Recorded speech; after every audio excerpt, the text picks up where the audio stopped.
Israel और Iran एक बार फिर आमने सामने हैं और किसी भी वक्त इजराइल पर एक बड़ी स्ट्राइक कर सकता है ईरान। इस तरह की खबरें सामने आ रही हैं। देखिए, नेतन्याहू ने यह साफ कर दिया है कि लेबनान से इजरायली सेना वापस नहीं आएगी। Netanyahu says Israeli army will stay in Lebanon as long as necessary. देखिए, ये डील की इस एमओयू की जो पहली शर्त थी वो यही थी कि लेबनान पर हमले रुकेंगे, लेकिन हमले नहीं रुके। इस शर्त का हिस्सा यह था कि लेबनान से इजराइल की सेना वापस आएगी। नेतन्याहू इसके लिए भी तैयार नहीं है और हालात ये हैं कि लेबनान के 6 शहरों पर, 6 अलग अलग शहरों पर इजराइल की तरफ से भारी बमबारी की गई है। हेलीकॉप्टर्स ने बम बरसाए हैं, वहां पर ग्राउंड ऑपरेशन चल रहा है। इजराइल की सेना जबरदस्त गोलीबारी कर रही है।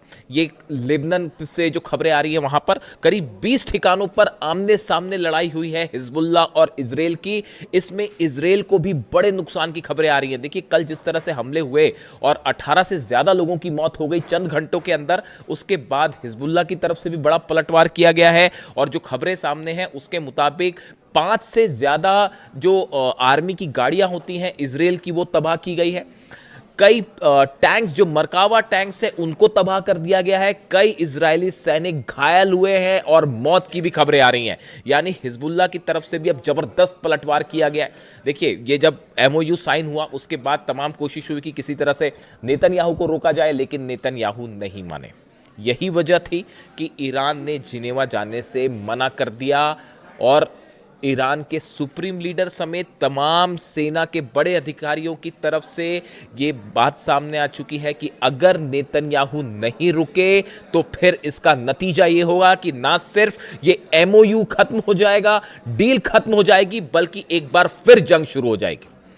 और नेतन्याहू के जो बयान सामने आए हैं, नेतन्याहू ने देखिए कल 2 बयान दिए। एक बयान मैंने आपको बता दिया कि हम किसी भी सूरत में लेबनान से इजरायली सेना बाहर नहीं आएगी। दूसरी बात जो कि बताया जा रहा है, उन्होंने डोनाल्ड ट्रंप को भी ये बात कह दी है कि इजराइल जो है अपनी सुरक्षा के लिए जो कदम उठाना चाहता है वो उठाता रहेगा, यानी कि हमले जारी रहेंगे। ये बात नेतन्याहू ने साफ कह दी है। अब इसके बाद देखिए, माना यह जा रहा है कि अब डील की स्थिति तो जो है, डील तो बड़ी दूर की बात है। एमओयू की जब पहले दौर की ही बातचीत शुरू नहीं हो पाई तो पूरा क्वेश्चन मार्क लग गया है हर चीज़ पर। हॉर्मूज से जो अमेरिका के जहाज़ थोड़ा पीछे हटे थे उन्हें रोक दिया गया है वहीं पे। यानी हॉर्मूज अभी फ़िलहाल धीरे धीरे खुलना शुरू हुआ था, लेकिन 24 घंटे के अंदर ही वहाँ पर जो है हालात फिर से एक दूसरे के आमने सामने वाले हो गए। इसी बीच डोनाल्ड ट्रंप का एक बयान आया। देखिए, इस तरह की खबरें चल रही थी कि जेडी वेंस जो है वो नेतन्याहू से नाराज़ है और उन्होंने काफ़ी कुछ कह दिया है कि हम आपको हथियार नहीं देंगे वगैरह वगैरह, इस तरह की बातें। लेकिन डोनाल्ड ट्रंप का बयान आया है। डोनाल्ड ट्रंप ने इस बात को फिर कहा है कि इजराइल हमारा साथी है, नेतन्याहू मेरे दोस्त है और हम इजराइल को हथियार देते रहेंगे।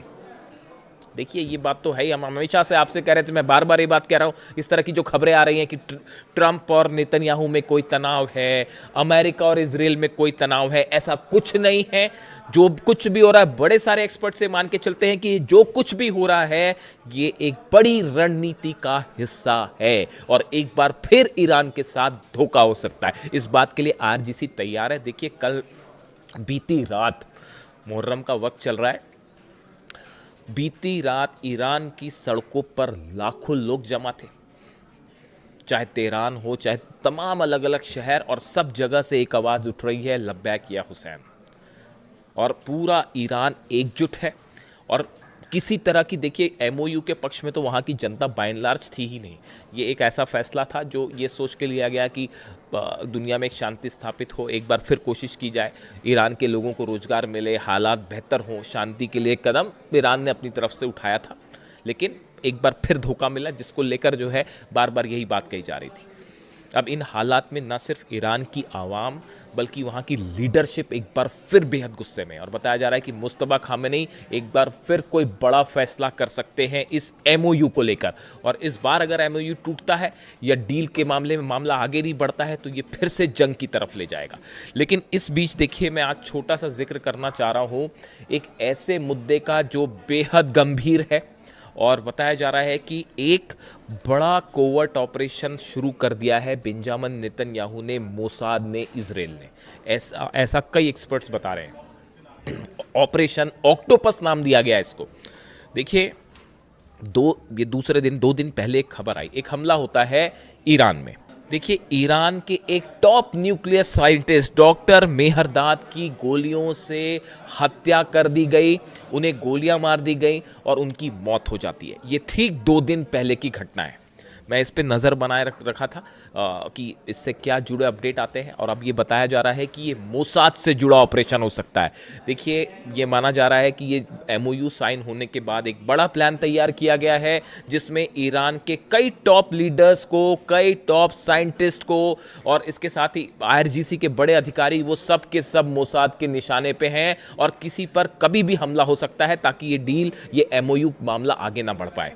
और ये जो ईरान के टॉप साइंटिस्ट हैं डॉक्टर मेहरदाद, इनका बहुत बड़ा रोल रहा था ईरान के न्यूक्लियर प्रोग्राम में, उनकी हत्या हो जाती है। इसके साथ ही एक बड़ी स्थिति यह है कि यूक्रेन में भी कई न्यूक्लियर साइंटिस्ट को निशाना बनाया जा रहा है। जो नई रिपोर्ट आई है उसके मुताबिक यूक्रेन के हमलों में एनरगोडार इलाका है, वहां पर जो ड्रोन स्ट्राइक्स हुई, मिसाइल स्ट्राइक्स हुई, उसमें रूस के 2 बड़े न्यूक्लियर साइंटिस्ट को निशाना बनाया गया। ये बड़ी हैरान करने वाली बात है कि जिस तरह से यूक्रेन भी हमले कर रहा है और रूस के साइंटिस्ट को निशाना बनाया जा रहा है, उसी तर्ज पर ईरान को भी न्यूक्लियर साइंटिस्ट को जो है वो निशाने पर लिया जा रहा है। ये क्या कोई बड़ा कोवर्ट ऑपरेशन शुरू हो चुका है? देखिए, रूस के ठिकानों पर हमले किए यूक्रेन ने, फिर एनर्जी ठिकानों पर हमले हुए, फिर परमाणु प्लांट्स पर हमले हुए, और उसके बाद अब साइंटिस्ट पर हमले हो रहे हैं। आप ध्यान से देखें, ईरान में भी बिल्कुल ऐसे ही हुआ। पहले ईरान के अलग अलग ठिकानों पर हमले होते हैं, एनर्जी सेंटर्स पे हमले हुए, उसके बाद ईरान के परमाणु प्लांट्स जो हैं, न्यूक्लियर प्लांट्स हैं, उस पर हमले हुए, और अब साइंटिस्ट पर भी हमले हुए। ये एक जैसी सिमिलैरिटी ये बता रही है कि एक बड़ा ऑपरेशन है जो शायद सीआईए और मोसाद के कोऑर्डिनेशन से चल रहा है, ऐसा कई एक्सपर्ट बताते हैं, ऐसे ईरान के आरोप हैं। सबसे अहम खबर ये भी है, ईरान ने एक बार फिर हॉर्मूज बंद कर दिया है। देखिए, बिल्कुल ठीक सुना आपने, ईरान ने एक बार फिर हॉर्मूज बंद कर दिया है, और हॉर्मूज में जबरदस्त तनाव देखने को मिल रहा है। जिस तरह से इजराइल ने हमले किए लेबनान पे, बताया जा रहा है कि पिछले 24 घंटे के अंदर 50 से ज्यादा लोगों की मौत हो गई है। पूरे लेबनान में, खास तौर पर दक्षिणी लेबनान में जो हमले हो रहे हैं, ग्राउंड ऑपरेशन हो रहा है, इस बात से नाराज ईरान ने पहले तो जिनीवा में बातचीत के लिए जाने से मना कर दिया, लेकिन उसके बाद एक ऐसा कदम उठाया ईरान ने जिससे डोनाल्ड ट्रंप और अमेरिका भी हैरान है। ईरान ने एक बार फिर हॉर्मूज को ब्लॉकेड करना शुरू कर दिया है, बंद कर दिया है हॉर्मूज को। देखिए, हॉर्मूज से कल ही अमेरिका के जो जहाज थे वो पीछे हटने शुरू हुए थे, और बताया जा रहा है कि ईरान के कई ऑयल टैंकर्स कल हॉर्मूज को पार करके अपनी मंजिल की तरफ आगे पहुंचे। लेकिन जिस तरह से लेबनान पर हमले हुए, उस बात को लेकर ईरान खासा नाराज है, ईरान के जनरल नाराज हैं, और उन्होंने हॉर्मूज में एक बार फिर अपनी ब्लॉकेट कर दिया, उसे बंद कर दिया, और वहां पर जो है अपनी छोटी बोट्स जो है उसकी तैनाती बढ़ा दी है, अपने जंगी जहाजों की तैनाती बढ़ा दी है। यानी हॉर्मूज अभी खुले चंद घंटे ही बीते थे कि एक बार फिर हॉर्मूज बंद हो गया है, और आमने सामने स्थिति देखी जा रही है अमेरिका और ईरान की हॉर्मूज में। डोनाल्ड ट्रंप की तरफ से कहा गया है कि नेतन्याहू को लेबनान पर हमले रोकने चाहिए, लेकिन ईरान का कहना है कि सिर्फ ऐसे बयानों से काम नहीं चलेगा, और पूरी तरह से लेबनान में युद्ध रोकना अमेरिका की जिम्मेदारी है, हमले रोकना अमेरिका की जिम्मेदारी है। अगर अमेरिका ने हमले नहीं रुकवाए लेबनान पे, तो बातचीत आगे नहीं चलेगी और ना ही हॉर्मूज खुलेगा। इस मुद्दे को लेकर, हॉर्मूज को लेकर अब एक बार फिर तनाव बढ़ता दिखाई दे रहा है, और बताया जा रहा है कि अगले 24 घंटे में ये तय हो पाएगा कि इजराइल और लेबनान, खास तौर पर हिजबुल्लाह के बीच जो हमले हैं, क्या वो जारी रहते हैं या वो किसी सीज फायर की तरफ आगे बढ़ते हैं।